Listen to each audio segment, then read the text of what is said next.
It is almost summertime, and the kids are almost out. June is when their last days of school are. But, you know, once that last bell rings, a lot of kids kind of tune out a little bit.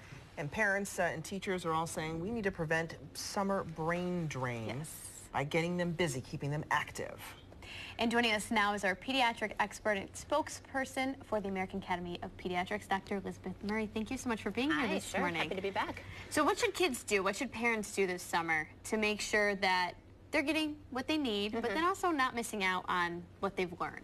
Right, we want to make sure that kids get to take a break. We all want a little vacation and we all want to take a break. And so it doesn't mean that you have to have a rigorous schedule to prevent the losses over the summer, because we know that playing and exercise and imagining and crafting, those are all things that are going to use your brain. So having some organized activities and having a routine is still going to be important, but you have to have that balance of kids do need a break, but we don't want them just vegging on the couch all day long either. So to do that, then there's some help for parents if they're looking at summer camps. Maybe now is the time to really start getting them enrolled. Yeah, right? Some of the popular ones are probably already full. And so whether you go with word of mouth of friends, there's a lot of great online resources for Rochester camps.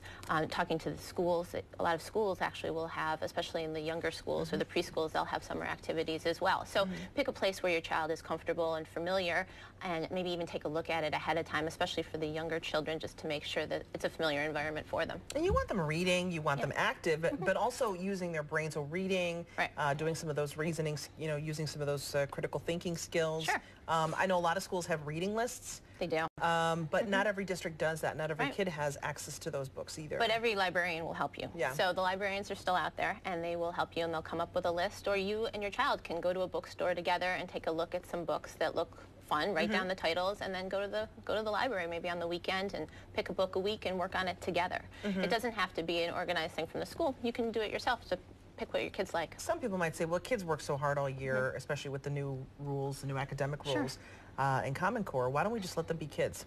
Well, and they can, and they certainly can, and they should be kids. But remember, being kids and playing can help your brain grow in a different way. You know, we all learn differently. So maybe your kid is really creative. Maybe they like to build things. Well, building a fort in the backyard can also be a math project. It's construction, it's design, it's artistic, it's all those things put together. So it's how you frame it to the child and maybe kind of reminding them, hey, look at this, you know, we had to measure this out. This is those math skills that you learned. Kind of putting it all in context for them. Even as something simple as growing a plant and watching how that grows. Yeah, and learning and understanding why is that happening, why does it need the water, what is the sun doing, how do we take care of it?